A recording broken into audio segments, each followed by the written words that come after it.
Welcome back to my channel. So class 10 student, कल आपका maths का एग्जाम है और उससे पहले मैं आपको वन शॉट सभी चैप्टर से फॉर्मुलेज जो भी इंपॉर्टेंट टॉपिक्स हैं या क्वेश्चंस हैं उनकी प्रैक्टिस कराने वाली हूँ। तो अगर आपने मेरा चैनल सब्सक्राइब नहीं किया, सबसे पहले सब्सक्राइब कर लो, उसके बाद ज़्यादा अच्छे से आपको समझ आएगा और अपने फ्रेंड्स के साथ भी शेयर कर दीजिएगा। तो स्टार्ट करते हैं चैप्टर 3 के साथ। चैप्टर 3 एंड 4 मैंने दोनों एक साथ लिए हैं क्योंकि दोनों में ही कुछ ना कुछ सिमिलैरिटीज हैं। इसके कुछ हम इंपॉर्टेंट पॉइंट्स करने वाले हैं, कौन कौन से क्वेश्चन हमारे इसमें आ सकते हैं। सबसे पहले अगर हम चैप्टर 3 की बात करें, बेटा चैप्टर 3 है हमारा pair of linear equation in two variable. जब हमारे पास टू वेरिएबल्स होते हैं, अगर हम इसकी स्टैंडर्ड फॉर्म लिखें तो ये हमारी स्टैंडर्ड इक्वेशन होती है।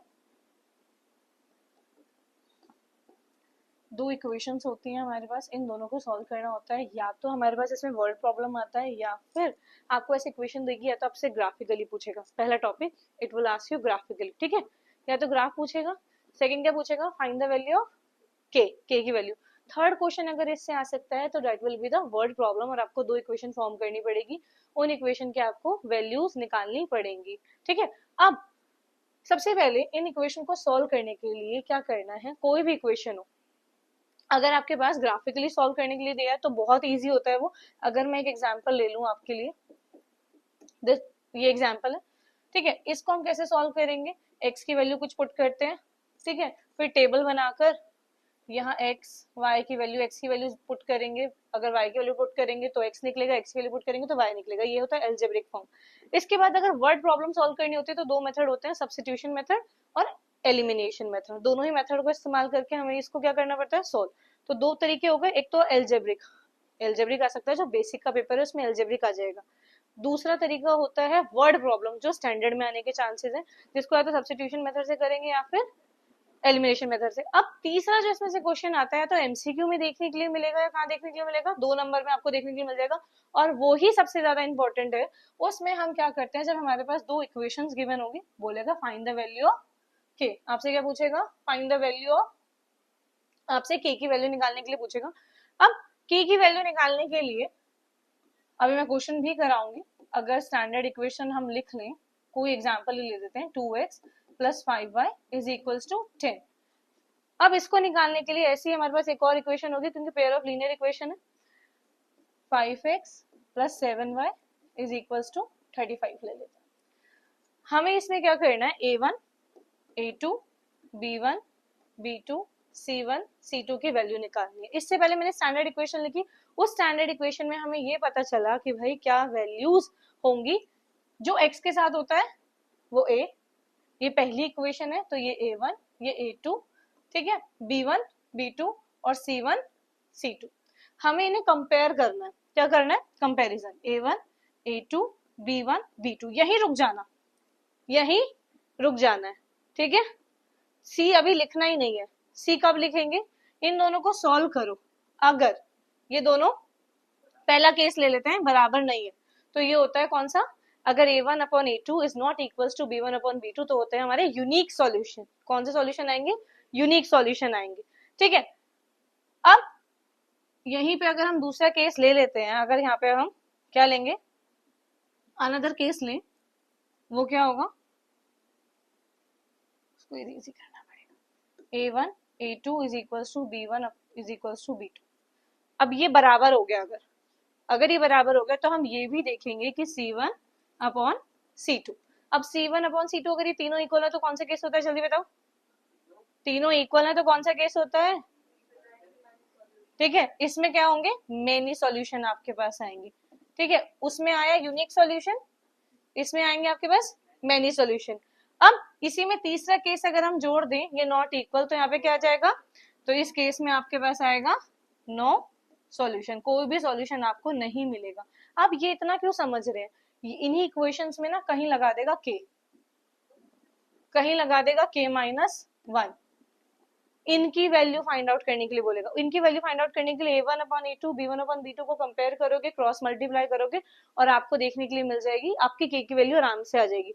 कुछ क्वेश्चन में हम यहाँ पे कंफ्यूज होते हैं, है ना हर्षिता, a1 अपॉन a2 अगर नॉट इक्वल हो b1 अपॉन b2 के, पहला ही केस हो यूनिक केस, तब भी क्वेश्चन में लिखा आएगा कि they have unique solution. Unique solution मतलब नॉट इक्वल, तब भी क्रॉस मल्टीप्लाई करके सॉल्व करेंगे, k की वैल्यू नॉट इक्वल्स टू आएगी, फिर भी k की वैल्यू वही होगी, k की वैल्यू फिर भी वही होगी, ठीक है। तो वर्ड प्रॉब्लम तो हो जाएगी, ग्राफिकल रिप्रेजेंटेशन हो जाएगी, ये भूल जाते हैं। अब अगर आप इसकी टेबल देखेंगे तो यहाँ पे टेबल भी है, अगर ये इक्वल नॉट इक्वल है तो it is a unique solution. Line भी पूछ लेगा आपसे एमसीक्यू में कि कौन सी, if the equation have a unique solution तो उसकी कौन सी लाइन होगी, इंटरसेक्टिंग लाइन। कंसिस्टेंसी कैसी होगी, कंसिस्टेंट। अगर तीनों बराबर है, क्वेश्चन में खुद बोलेगा या तो इनफिनाइट मेनी सॉल्यूशन है भाई इसके, तो ये कोइंसिडेंट लाइंस होंगी। या आप क्वेश्चन में पूछ रहे हैं कि पैरेलल लाइंस के सॉल्यूशन बताओ, पैरेलल लाइंस में नो सॉल्यूशन। पैरेलल लाइंस कैसी होती है, जब a1/a2 is equals to b1/b2 but not equals to c1/c2।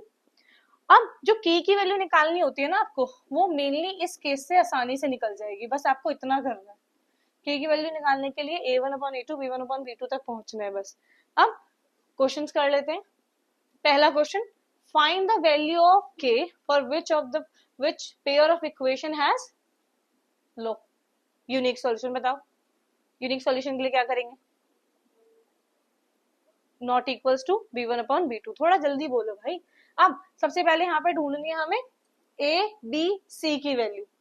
a की वैल्यू क्या होती है, जो x के साथ होती है, जो x के साथ होती है k, ठीक है। b1 की वैल्यू आ गई 2 और c1 की वैल्यू आएगी -3। ये ध्यान रखना, क्योंकि जब हमारी इक्वेशन होती है स्टैंडर्ड इक्वेशन वो ये होती है, तो आपका ये जो c होता है ये इसी के पास होता है ठीक है।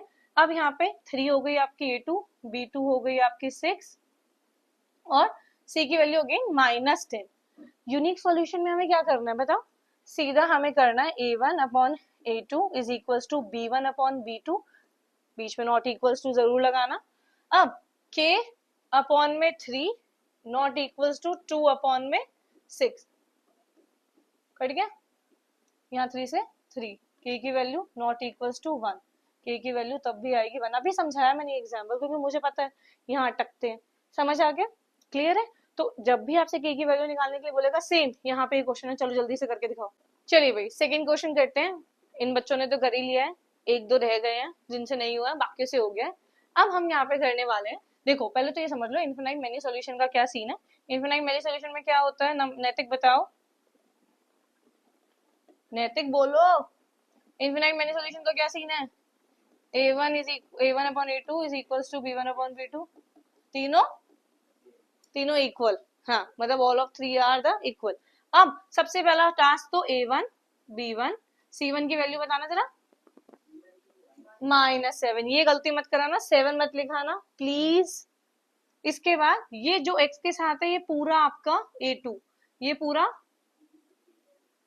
ठीक है। तुमने पक्का +7 लिखा था,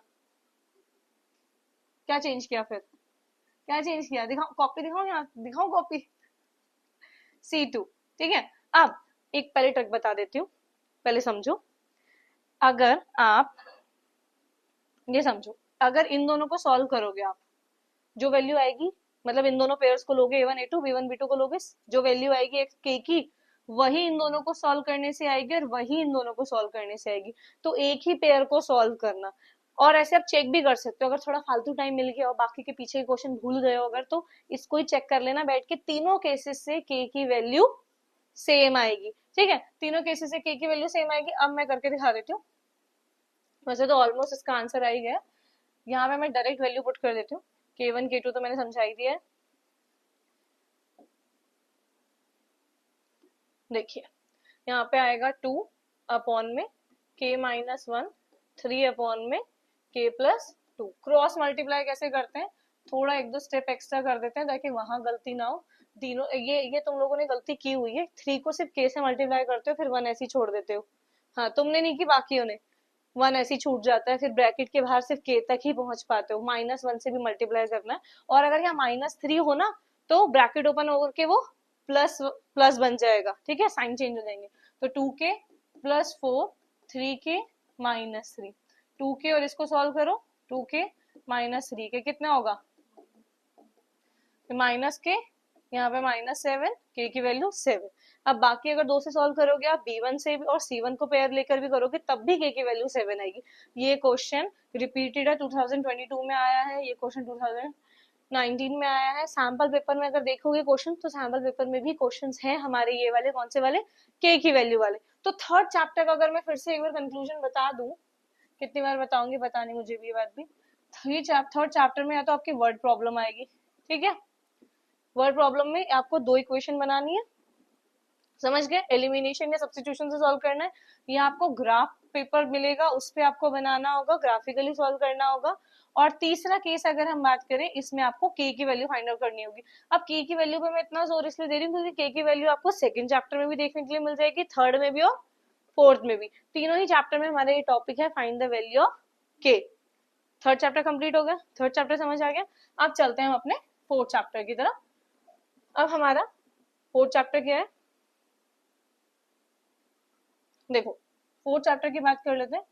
फोर्थ चैप्टर सबसे आसान, सबसे आसान क्वाड्रेटिक इक्वेशन, हमारा चैप्टर नाम है। क्वाड्रेटिक इक्वेशन की जो स्टैंडर्ड फॉर्म होती है वो ये होती है।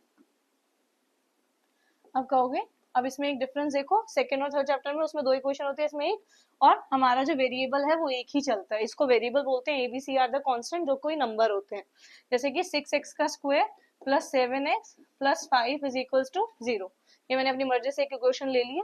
अब पहला क्वेश्चन पेपर में देखने के लिए मिलेगा एमसीक्यू में, which of the following is a quadratic equation. अभी किया था ना ये क्वेश्चन, 4 ऑप्शन दिए होंगे, चारों को सॉल्व करके देखना पड़ेगा। जो 4.1 का पहला क्वेश्चन है, which of the following is a quadratic equation, तो a प्लस बी का होल स्क्वायर लग रहा होगा, किसी में a माइनस बी का होल स्क्वायर लगा होगा, सॉल्व करके देखना।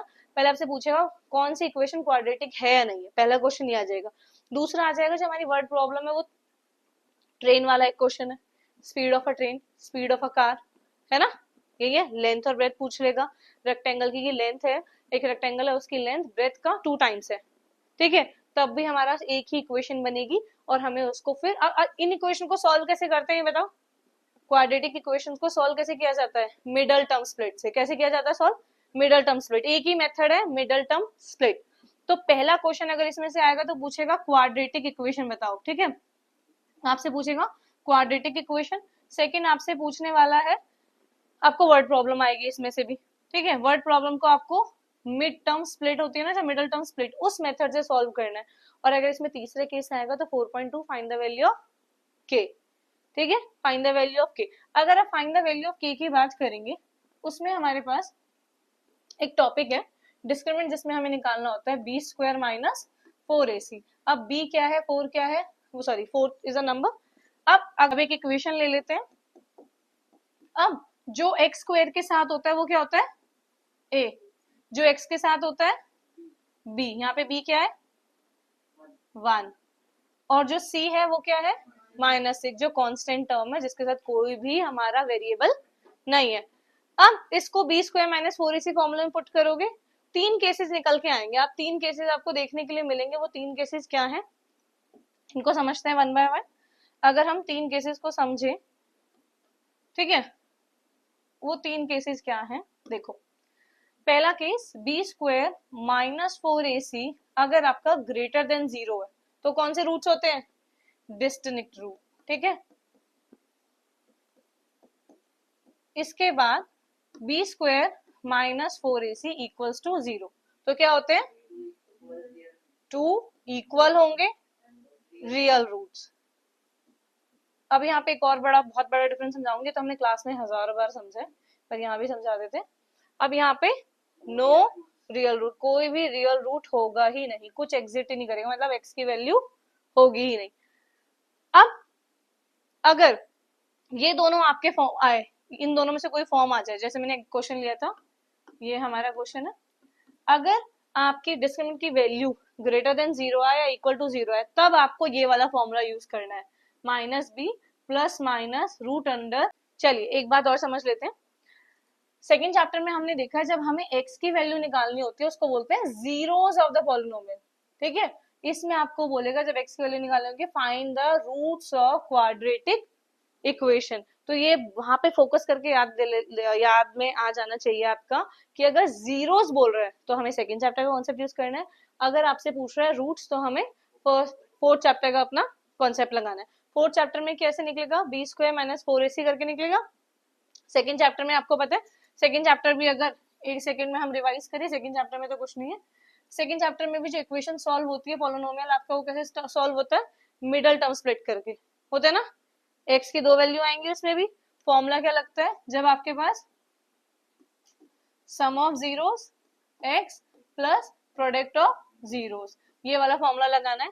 अब अगर एक इक्वेशन ले लेते हैं, ये हमारी इक्वेशन है, x की दो वैल्यू निकालोगे, एक को बोलते हैं अल्फा, दूसरे को बीटा। अल्फा प्लस बीटा करोगे वो यहाँ रखोगे, अल्फा इंटू बीटा करोगे उसको यहाँ रखना है। दोनों में डिफरेंस है, ये नहीं x की वैल्यू यहाँ रख दी, दूसरी x की वैल्यू यहाँ रख के इक्वेशन निकाल रहे हो। और क्वेश्चन को ढंग से पढ़ना, दो तरह के क्वेश्चन आते हैं। पहला क्वेश्चन कहेगा the zeros of a polynomial are 2 and -1, zeros बोला है तो आपको पहले सम निकालना है, प्रोडक्ट निकालना है, फिर इसमें पुट करना है। ठीक है, 3 स्टेप होंगे। अगर आपसे पूछे, अगर आपको क्वेश्चन में बोले the sum and the product of the zeros are 2 and -1, तो कुछ नहीं करना, सीधा फॉर्मूले में वैल्यू पुट करनी है। दो तरह के क्वेश्चन है, देख लो, एक ही टॉपिक के दो, या तो सम और प्रोडक्ट देगा तो सीधा फॉर्मूले में वैल्यू पुट, अगर जीरोस दिए हैं तो आपको निकालने हैं। ठीक है, क्लियर है? तो फोर्थ चैप्टर क्लियर हो गया, थर्ड चैप्टर क्लियर हो गया। अगर इसके हम क्वेश्चन देखें, फोर्थ चैप्टर में से अगर कोई क्वेश्चन है यहाँ पे तो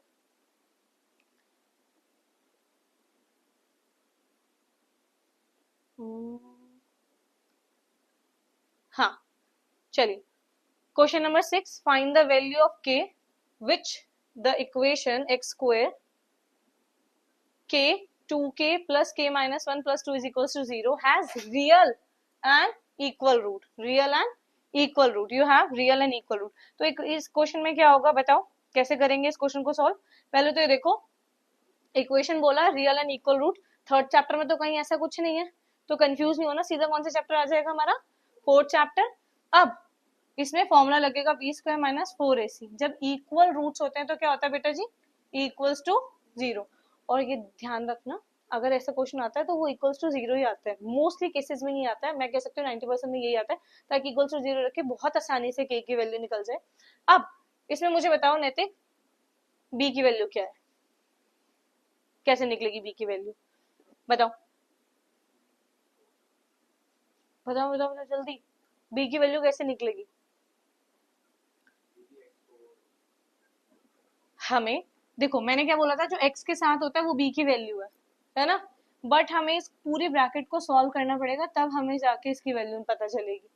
ठीक है, अब देखिए इसको सॉल्व कर लेते हैं। x का स्क्वायर प्लस 2kx प्लस के स्क्वायर माइनस के प्लस 2। अब बताइए, मैंने आपको बताया था कि भाई यहाँ पे आपकी जो x के साथ है वो a की वैल्यू होगी, तो a की वैल्यू आ गई 1। जो सॉरी x स्क्वायर के साथ होती है वो होती है a की वैल्यू, b की वैल्यू क्या है, b की वैल्यू बता दो तुम,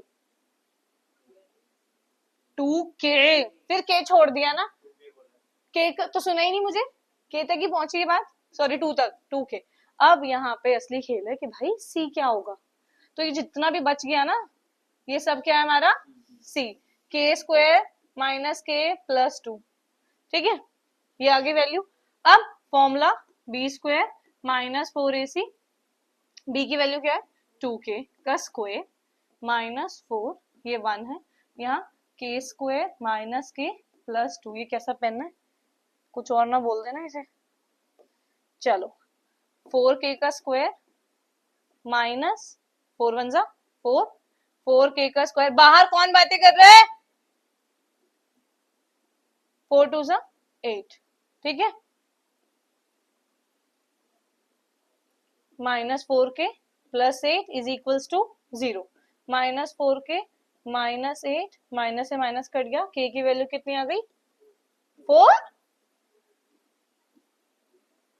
ठीक है, k की वैल्यू आ गई 2। समझ आया, आसान है ना। अटके कहाँ पे कि भाई k b की वैल्यू तो पता चल गई, पर इस बाकी का क्या करेंगे, और c की वैल्यू एक नंबर होती है, तो c की वैल्यू नंबर नहीं, जिसके साथ ना x स्क्वायर है ना x है, वो सब कुछ c है। ठीक है, समझ आ गई, क्लियर है। तो ऐसे हमारा ये क्वेश्चन सॉल्व होगा। इसके बाद ये वाला क्वेश्चन भी है, ये वाला आप लोग ट्राई करो, मैं इसको भी कराती हूँ कि अगर एक वैल्यू आपकी दूसरी का 6 टाइम है तो कैसे निकलेगी k की वैल्यू। ये वाला क्वेश्चन तेरे क्वेश्चन पेपर में आया था, जो मैंने सैम्पल पेपर दिया था करने के लिए, आया था ना, एग्जैक्ट वही क्वेश्चन है। इसको अब सॉल्व करते हैं। हमारा नेक्स्ट क्वेश्चन ये है, अब ये क्वेश्चन नहीं हुआ है, हम करा देते हैं। देखो कह रहा है find the value of k, ठीक है, k की वैल्यू निकालिए, which one root of the quadratic equation, quadratic equation का एक रूट 6 टाइम है अदर का। तो सबसे पहले यहाँ पे इक्वेशन दिख रही है थर्ड चैप्टर की या फोर्थ चैप्टर की इक्वेशन मत बना देना। यहाँ पे हम ले लेंगे, बस लिख लेते हैं लेट द फर्स्ट रूट, जो हमारा फर्स्ट रूट है वो क्या है, x। x ले लूं, x तो इसमें गिवन है, क्या लूं बताओ, m ले लूं, m। तो दूसरा क्या है, 6 टाइम है 6m, ठीक है, m 6m। अब इसमें ना b स्क्वायर माइनस 4ac नहीं लगेगा, ठीक है, क्या लगेगा, यहाँ लगेगा sum of the zero and product of the zero. Sum of the zeros का क्या फॉर्मूला होता है, जल्दी बताओ, सम ऑफ जीरोस क्या होता है, x square. Sum of the zeros का फॉर्मूला माइनस बी अपॉन में ए, या फिर यहाँ बोलो x के कोफिशिएंट यहाँ पे, और यहाँ पे x स्क्वायर का coefficient, coefficient of x and coefficient of x square, ठीक है। अब यहाँ पे जो हमने लिखा है माइनस बी अपॉन ए, अब b की वैल्यू क्या है, b की वैल्यू है आपकी ये। अच्छा ये इक्वेशन जो है ना, यहाँ पे इस इक्वेशन को पहले ठीक कर लेते हैं। ये हो गया आपकी के एक्स का स्क्वायर माइनस 14x प्लस 8। ये जो क्वेश्चन है ना, यहाँ पे जो 2 लिखा है ये x की पावर है, वो पिक्चर में ऐसा आ रहा है। अब b स्क्वायर b अपॉन में a, अब ये बता दो कि b की वैल्यू क्या है, जल्दी बताओ, माइनस 40। x नहीं, जो x के साथ होता है वो उसकी वैल्यू होती है, तो b की वैल्यू माइनस एक फॉर्मूले में है, यहाँ माइनस 14, और a क्या है आपका 1 बोलो या k बोलो। अब सम ऑफ द जीरोस, जीरोस क्या है हमारे, चैप्टर 2 में तो अल्फा बीटा ले लेते थे, अल्फा प्लस बीटा। यहाँ पे उसने बोला है कि फर्स्ट रूट हमने माना है m, दूसरा 6m, तो m plus 6m is equals to, minus हटा देता है, minus minus plus 7m is equals to 14k, 7 1 जा 7 2 जा, तो m की वैल्यू क्या आ गई 2k, m की वैल्यू आ गई 2k। अब m की वैल्यू तो 2k आ गई। नेक्स्ट अगर हम बात करें, क्वेश्चन चेंज कर, ये स्लाइड चेंज कर लेती हूँ। अब सम ऑफ द जीरोस तो हमने निकाल लिया, अब हम निकालेंगे product of the zero. Product of the zero का फॉर्मूला बताओ, c अपॉन में a। अब प्रोडक्ट क्या है हमारे, m और 6m is equals to, product की वैल्यू क्या है हमारी, प्रोडक्ट क्या है हमारा, c है हमारा 8, और c है हमारा 8 अपॉन में k, यहाँ पे हो जाएगा 6m का square is equals to 8k। m की वैल्यू अभी निकाली थी कुछ, बताओ क्या निकाली थी m की वैल्यू, 2 अपॉन k, m की वैल्यू आई थी हमारी 2 अपॉन k, यहाँ पुट कर दो, इसका स्क्वायर 8k, क्या आंसर आएगा 6 इंटू 4 k का square is equals to 8k। यहाँ देखो 1 2 6 k square is equals to 2k, cross multiply होगा फिर से 6k 2k का स्क्वायर, ठीक है। अब 6k अपॉन में क्या आएगा 2 3k k का स्क्वायर, k को हम ऐसे लिखेंगे, एक के अगर नीचे आ जाएगा, k से k कट गया, तो k की वैल्यू कितनी आ गई 2 3, भाई k स्क्वायर मतलब 2k है, एक से एक कैंसिल हो गया, एक वहीं बचेगा, तो k की वैल्यू आ गई 3। क्लियर है, समझ आया।